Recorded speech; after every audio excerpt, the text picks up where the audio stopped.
Hello and welcome to the 61st episode of Growing Up Geek, the weekly podcast for geek entertainment and nostalgia. My name is Brad, and this week we're recording on location in the bowels of the man cave of a good friend, Mr. Jason. Hello. And a couple of his college buddies, Mr. Hans. Hey, what's up? And Mr. Meyer. Hello. And we are gathered to play Street Fighter 4. It came out on Tuesday. We're recording this on Wednesday. What time is it? It's late at night. And there are many cheese balls scattered. And we're playing the new game. We're going to get to that, but we're going to start first with some geek news. And this week, geeky TV show that premiered, Dollhouse, Joss Whedon's new show. People may know Joss Whedon from Firefly, Buffy, Angel, and Hans is the only other person here who's seen it besides me. And you were saying you actually liked it. I enjoyed it a lot. Yeah, I thought it was really good. I thought it was a good premise. Yeah, I can't wait to see where he goes because his shows always get better from the first episode. Voice cracking right there. Well, it's tough when you go through puberty. Puberty fairy. we had a puberty fairy moment. Just a basic setup for the show. What it seemed to me was you have these girls and guys, I guess, who are in this organization that sort of they remove your personality and they replace it with another personality. Do I have that? With whatever. Like someone would hire you. Right. They're called actives. Someone would hire an active, and they could pick whatever personality they wanted. Right. They would imprint that on that person for a set amount of time, right, and then they'd change it. I'm confused. I don't know what the heck this is. You need to explain it to a layman. It's kind of like The Matrix. Actually, and that's the thing, not to jump too fast in the opinion, but I thought it was a little cheesy looking. Did you think yes. that? I mean, okay. But I think that's true. Other than Firefly, I think that's true of most of his shows. If you look at Buffy, everything looks really cheesy. But it's the characters, it's the heart of the show that really get you. Yeah. Well, I didn't know Buffy was Joss Whedon until somebody told me, and then it was like, oh, yeah, okay, I'll give it a shot. But, so they sit in these chairs, and then, the main character is Eliza Dushku or Dukeshu or? Either or. Okay, we'll go with either one. Duck shoes. Duck shoes? Yeah, couscous. Yes. And she gets erased. Or she volunteers for this, I guess, and then she has her sort of personality taken out. And it deals with a hostage situation, like a kidnapping. And she's brought in with the personality of a kidnapper. Well, the personality of a negotiator. Of a negotiator, that's right. and she handles it well. And I thought that part was interesting. I was a little confused. Did you find any of it confusing at all? Not really, but I've been following it since he announced it last year or whatever. You've been reading the fan fiction? No. Okay. But I've been following it. Wouldn't it be sad if there... He's been writing the fan fiction. That is 100% true. I've seen him in wouldn't it his be room. sad if there was already fan fiction? So you're saying this is kind of like the whole part of The Matrix where she downloads the pilot program? And you can suddenly learn how to... So that's... Here, you can hold the That's mic how and that pass works. it to him. Or, by the way, we're using one mic for two people, so it's a little awkward. If there's weird pauses, it's not we're because experiencing closeness. we're uncomfortable. It's just because we have to move the mic. That's all right. They're very comfortable being close to each other. There you go. Meyer's here to provide the homoerotic commentary. Yeah. Oh, it's not like The Matrix. I don't think it's like The Matrix. But what's exciting about this show, I think, is that every week Eliza Dushku is playing a different character. So it's like she's a guest star playing someone completely different every week. I think that's really cool. I can't wait to see where he goes. And there's already mysteries you saw the show, who's this alpha character, this dude who's is he an active who went crazy? Has he lost his mind? I want to know. So you're saying it's like Quantum Leap? Basically. Yeah. Well, no, I mean... Needs more Bacula. That's the thing. Sounds better in Ziggy. It didn't feel particularly Whedon-esque dialogue to me. The dialogue was a little... I expect really clever lines. There's that one character, the Christopher character. Okay. Every Joss Whedon show has a character. It's I'm right, this totally nerdy guy who girls would like. We had Wash on Firefly. We had Xander on Buffy. Yeah. Now we have this guy Chris, or Topher, I think is his name, Topher. Mm-hmm. That annoyed me because let's write something new. But I think you'll get the dialogue eventually once these characters start developing.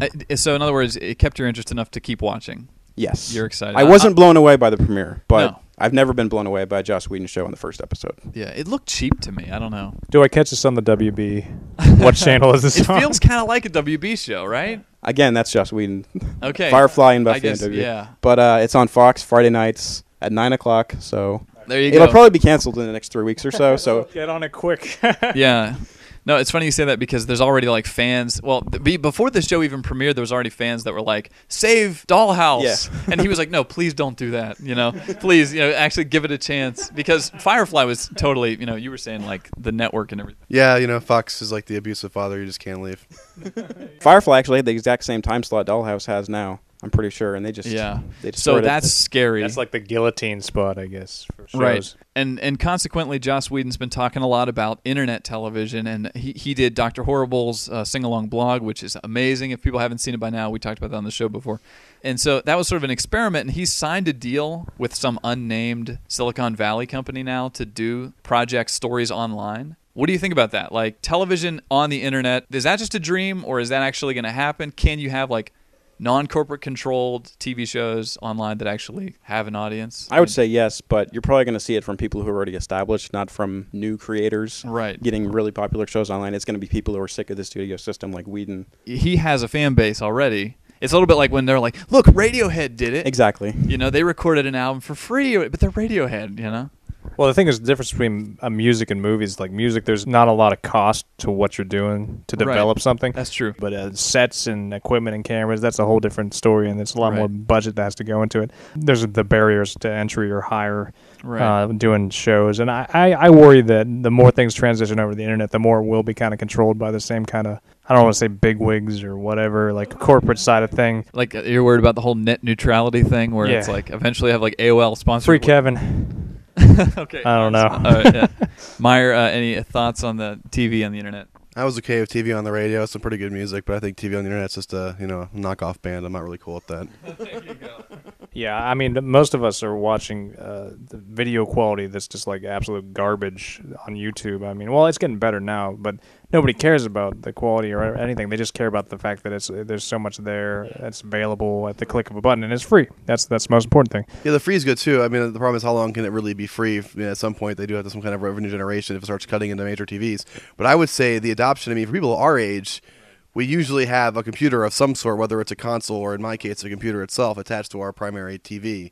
So, I mean, that's like we're already kind of there in the sense that kind of, the buy-in for at least people our age is already there. It's just a matter of getting the software and the infrastructure out there to support it. I like that you said that everybody has a TV connected to their PC, because I would like to believe, yeah. I mean, at least people our age. Digital transition tonight. And Everything goes to black. Actually, that When's was that last happening, night. by the way? That was last night. Actually, Oh, they was it pushed last night? It was for some stations, Whoa, but breaking news. other ones are going on like June. Why wasn't 9th. that the news story? Obama pushed it back about 4 months with the help of Congress. But a lot of stations, since they were already prepared for the February 17th They went ahead and do transfer, it. they went ahead and went dark on all their analog broadcasting. But there are a lot of stations out there that are still broadcasting analog. Some stations also shut down February 16th, because they were afraid that it meant you can't be broadcasting on February 17th.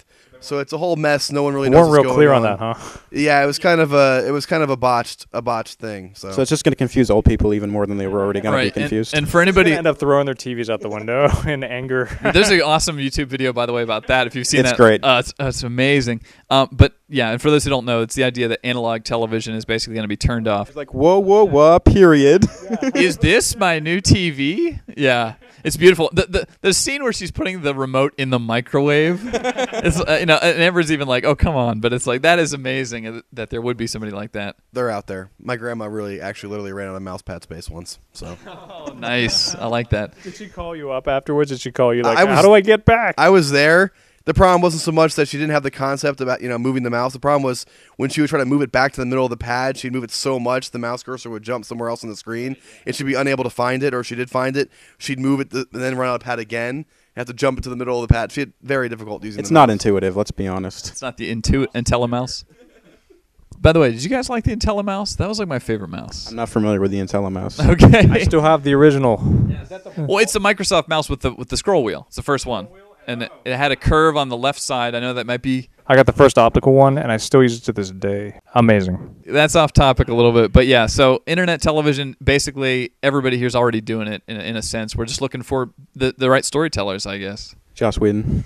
So let's move from that into kicking heads in. Somehow we'll do a segue into Street Fighter 4, our main topic of discussion this week. We've had a chance to play for the last couple hours. This is basically the first true sequel to Street Fighter in almost 10 years. Pretty much, yeah. The direct number sequence, yeah, I guess you Yeah. could say. I mean, there's been Street Fighter spin-offs, a lot of that, like Marvel vs. Capcom, the SNK Well, yeah, versus but I'm talking Capcom. about the real Street Fighter, like Street Fighter 3 Third Strike was like 10 years ago, right? And it's the first true series edition that's in 3D.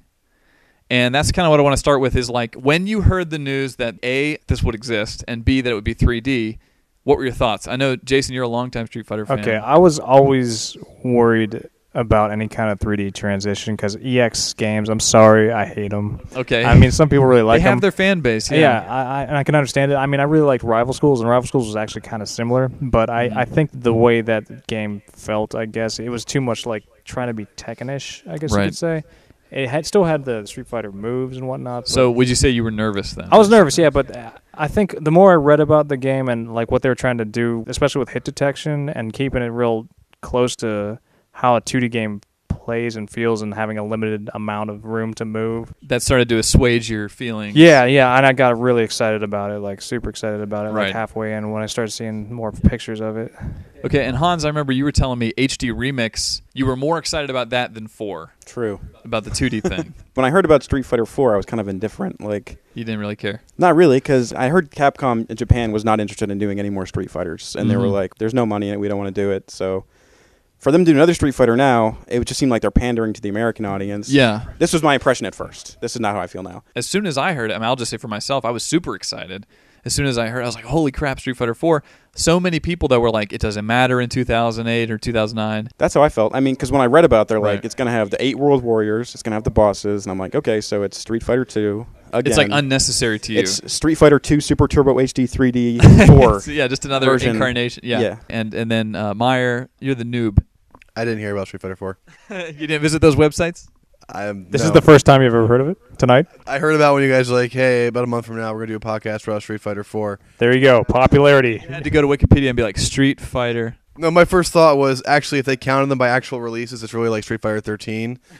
But I'm sure you could probably correct me on that because I don't know the exact how many of these things they released. For the record, what Hans said, I'm hoping they make a Street Fighter 4 Hyper Remix Deluxe and a Deluxe couple edition. others. Rainbow Edition. I want Rainbow Edition next. All right, so that was the initial impressions. Now, having played it, I mean, obviously, this is just impressions because we've only played it for a couple hours.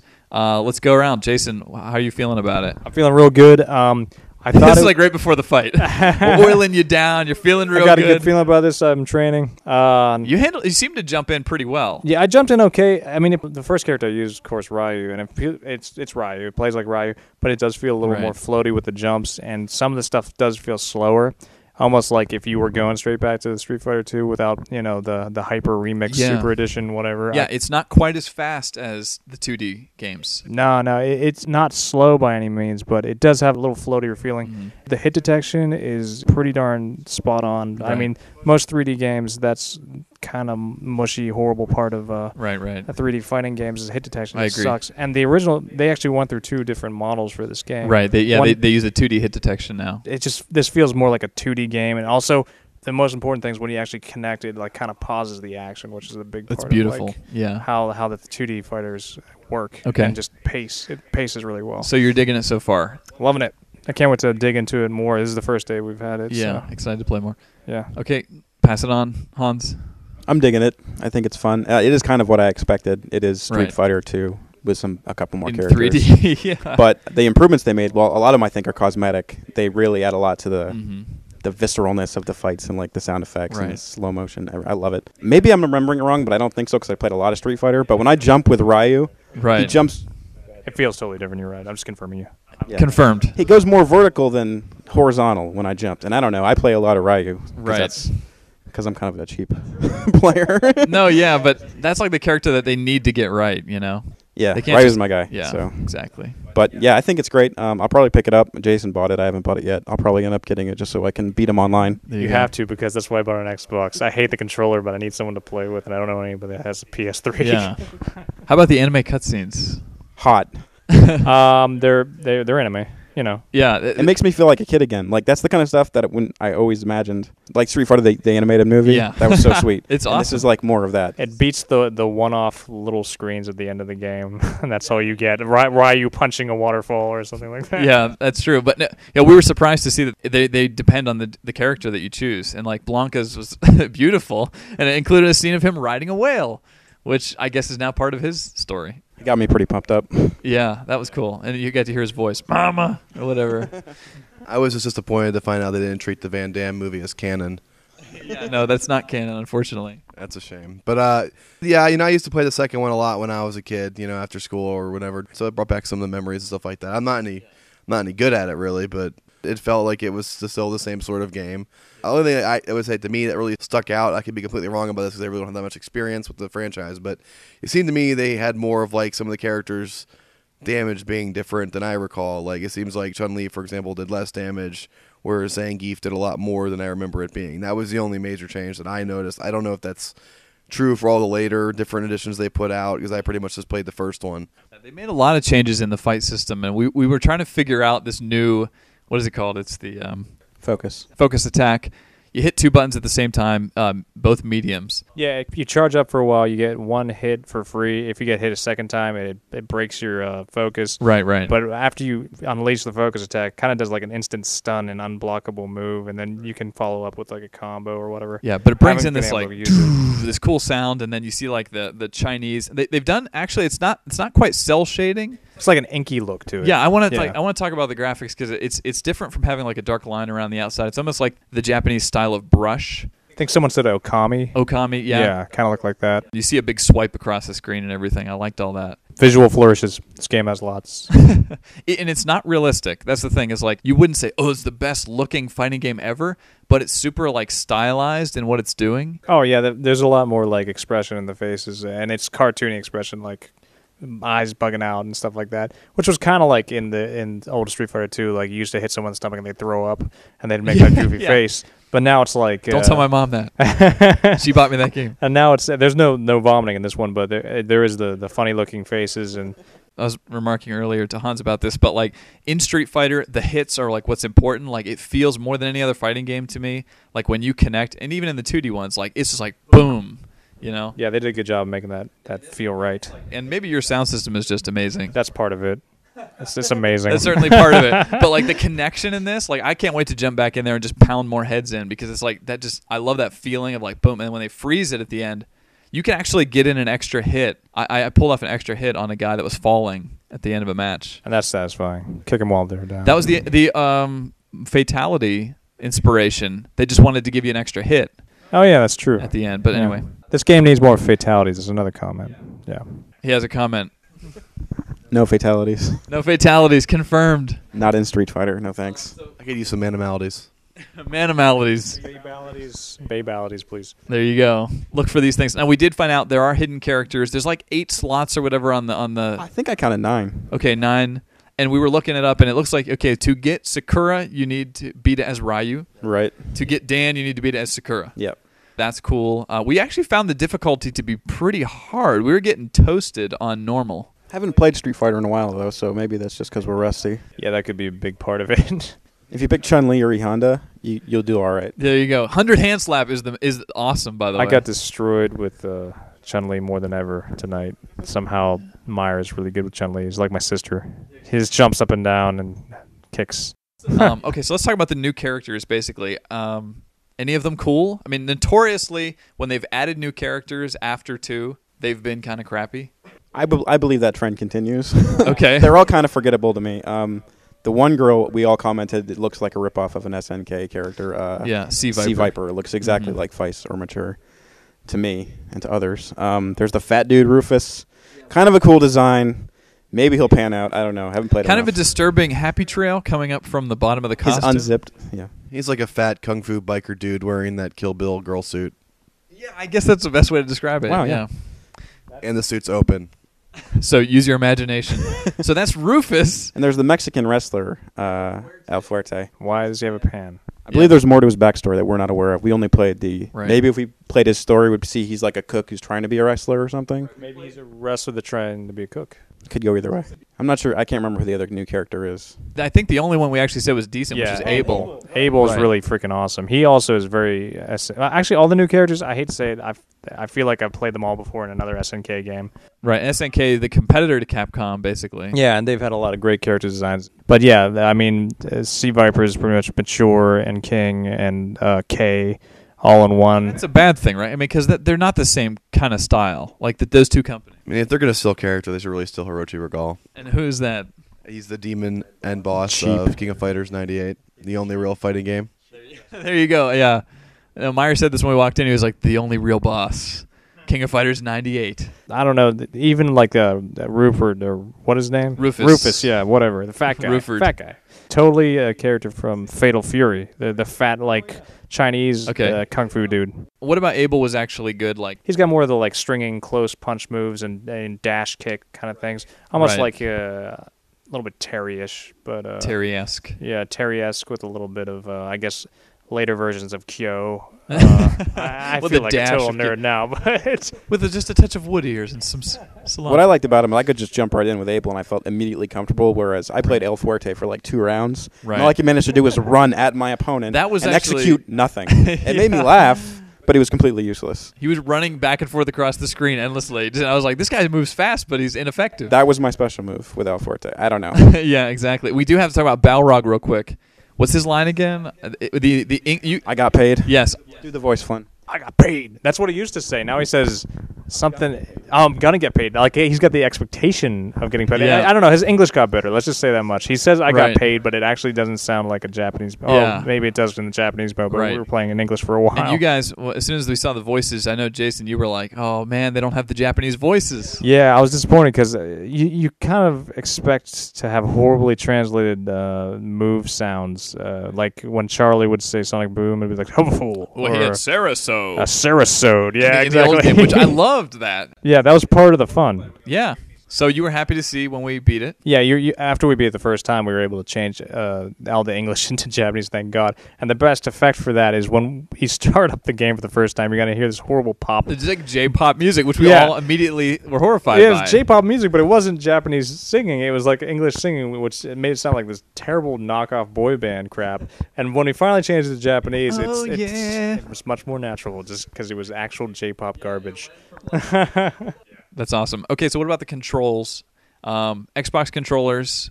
Tonight we're using that. I'm still not a fan of the Xbox controller. If I pick the game up, and I probably will, I'm probably going to invest in one of the Mad Cat sticks because they're nice and cheap. Were you using the D-pad or were you using the analog? I refuse to use that D-pad. But I know you were saying a couple of the moves you were trying to pull off, you were having some trouble. Yeah, when I'm using the stick, I always have a hard time between the Hadouken motion and the Shoryuken motion. Right. When you're in the heat of the moment, it can get really frustrating trying to do precision movements with your big thumb. What about you, Jace? You know, I was going to buy it on PS3 for that reason, but after playing HD Remix and using the stick, the wiggly analog stick, it actually works okay. It almost feels a little bit like a joystick, and there's no possible way you could ever get my thumb to migrate down to that D-pad. It's just absolute garbage. Yeah.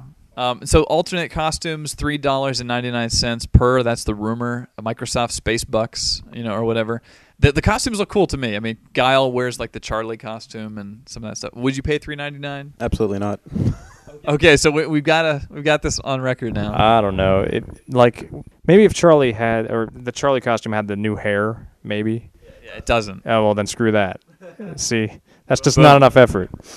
I mean, I don't know. It's not like it's real money. They're Microsoft points. And if I was like really lonely and really drunk and my credit card was there, I can't say I'd say no. There you go.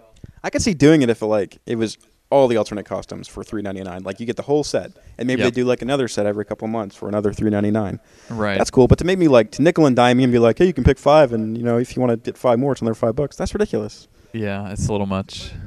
I'm just saying. I bought the DLC for Fallout 3. I mean that's another Those are $10 though. $10, but again, it's also several hours of gameplay, Exactly. not just like some additional outfits for my character to for wear. like $3, which is like a third of what you paid for that. I mean, you got a way more. It just seems like the value's not there. Yeah, so you're not feeling it. No, not at all. I was going to say, I feel like with Lost in the Damned and the Fallout expansions, we're finally getting the promise of DLC, like what it's supposed to be. Right.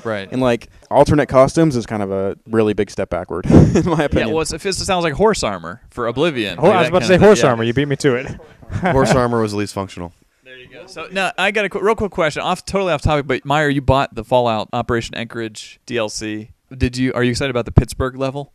Very much so. You can't wait for it. I mean, I liked Operation Anchorage. It was a fun little side story. You get some neat items to use in the real game, but having another area as part of the regular world universe in the game is going to be, I think, even better. So it's going to be sweet. I think Hans is definitely wanting to talk about this because I know he downloaded them too. I'm really excited, not so much for the Pittsburgh one, even though that's where we're at. Broken Steel, the third expansion, I think is going to be the big one. It's going to increase the level cap. You get to play as long as you want. So you guys are both big fans of Fallout 3. Love it. Game of the year. Game of the year. Agreed. Well, I thought you said Braid. Oh, you got me. Oh. So say independent game of the year and then big commercial game of the year. Fair enough. Actually, when I saw you, Fallout hadn't come out yet. Okay. So What about Crayon Physics? How about that? Crayon Physics? bought it, haven't played it. I played it for one night. I loved it. I haven't picked it up. I heard that was good. I'd love to play that with a digital tablet. Yes. Okay, so real quick, I want to end the Street Fighter segment here. Advice to, we'll start with Meyer. Advice to the noob, the person out there who's never played Street Fighter. Don't play against Hans. He's cheap. Nice. But I mean, do you think it looks like a rental? I would say, rent it, give it I mean, if you have any interest in fighting games, definitely rent it and give it a go. It's just the fact that Street Fighter is so huge in America alone makes it deserve a look, I would say. Man, I really hope this brings the series back, like in people's minds, that they're like, oh, Street Fighter is cool. I'd say it's a good game. If you want to feel good about yourself, play Andrew Meyer. Oh, nice. The challenge has begun.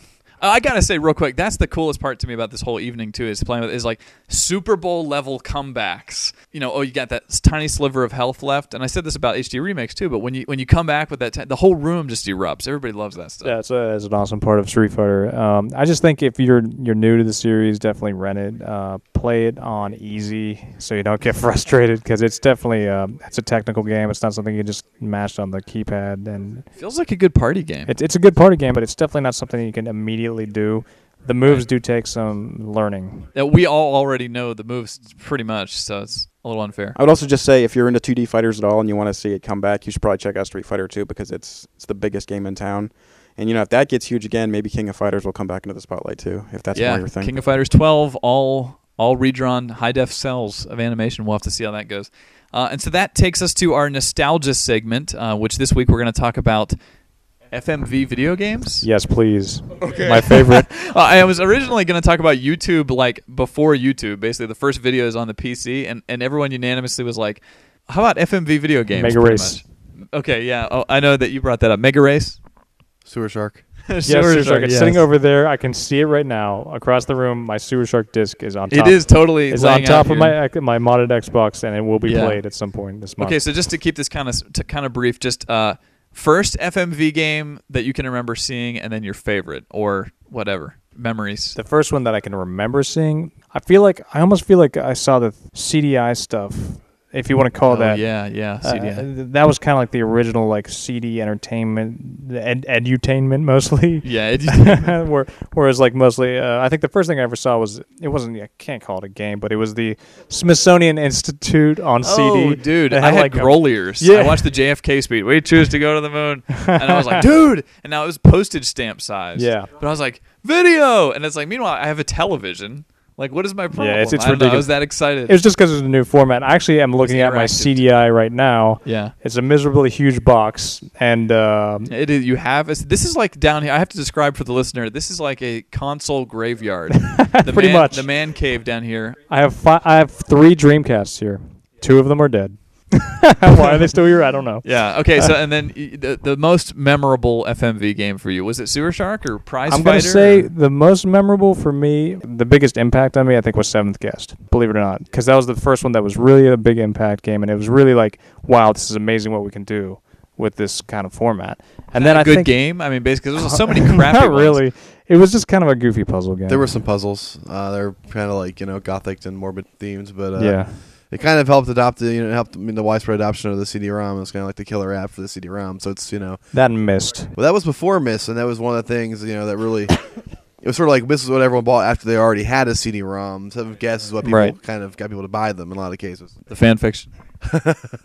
I hope there isn't any fan fiction. Phantasmagoria fan fiction. That is actually out there, unfortunately. Phantasmagoria is messed up. That was Roberta Williams or something. Roberta Williams. Was that like Night Trap with like actual nudity? It had actual nudity in it. I never played it because I was way too young to see that kind of stuff, and we didn't have a CD-ROM computer at that point. Are you sure there was actual nudity? It was still a Sierra I believe game. So. Yeah, it was Sierra. I knew game. it might have come close, but I've heard that. But at the time, like when people would say that, it would normally mean just like way raunchier than a typical video game. I think it was way raunchier, but I don't know. There might have been nudity. I gotta have to research that because I thought there was nudity at least at the time when it came out. Okay, yeah. And that's the last time I really thought about it.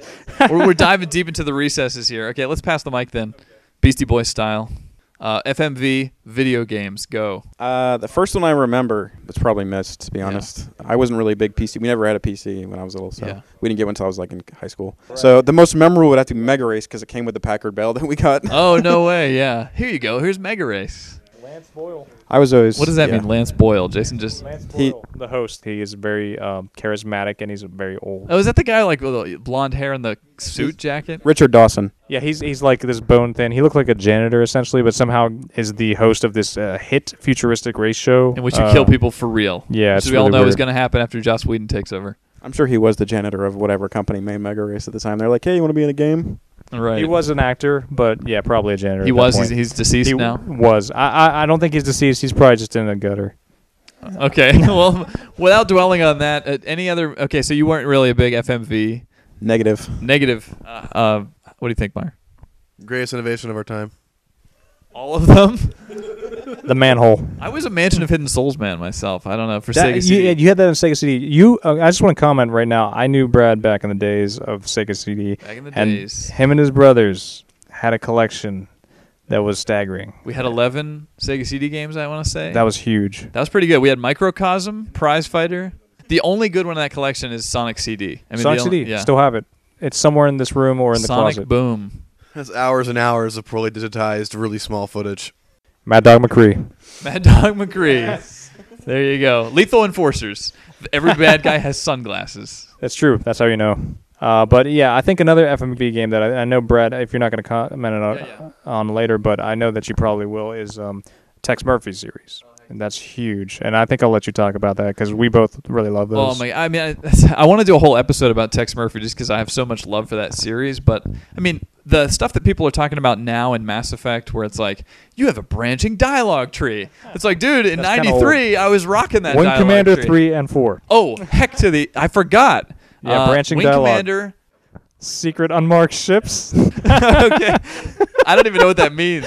If you pick secret unmarked ships versus unlicensed bioweapons when you're in a Senate debate, you're an idiot. What about unlicensed bioweapons? You'll be executed. Give him a break. Yeah, help him out. Straighten him out. Straighten him out. I remember that. No, but dude, Mark Hamill, Malcolm McDowell, and John Rice, multimedia whore Davies. You know, he's in every game. But, I mean, honestly, I watched some of that stuff, and that was actually a multi-million-dollar... I mean, it's a B movie, but it's still a movie. Like, I mean, it looks... I don't know. It looks decent to me. The production quality is real good. They had good sets. There was a hoax at the time that they were actually going into outer space in the shuttle to film stars to use as backdrop in the games.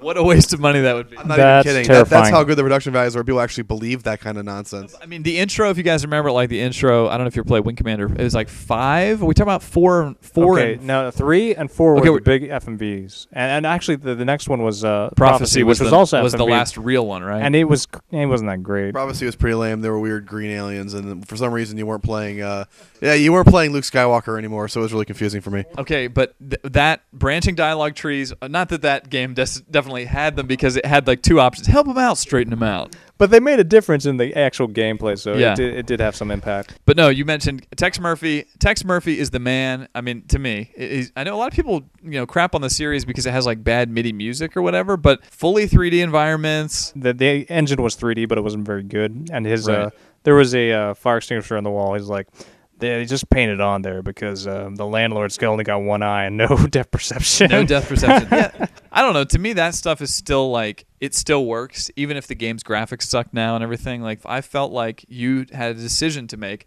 Should I be a jerk or should I be, cool to this guy? And it actually made me feel like I was interacting. There's a time they said interactive movie. It was Access interactive movie. Some of those interactive movies weren't really interactive. It's like, go this way, go that way. And you go the other way, and it's like, oh no, you died. It's a choose your own adventure book scenario. Yeah. But every other option ends in failure, so there's really only a linear path. But yes. Real quick before we finish out, did you save your spot in the choose your own adventure book? Did you cheat? Every time. I guess I'm a sheep. I would always go by the book. Nice. I read them straight through. They were much better that way. Hardcore. Well, I think that's going to wrap it up for this week. If you grew up geek like us and you have a topic you think we should discuss, leave us a comment or an email. You can find us at growing-up-geek.com. And once again, my name is Brad. My name is Jason. This is Hans. Meyer. And we'll catch you next week.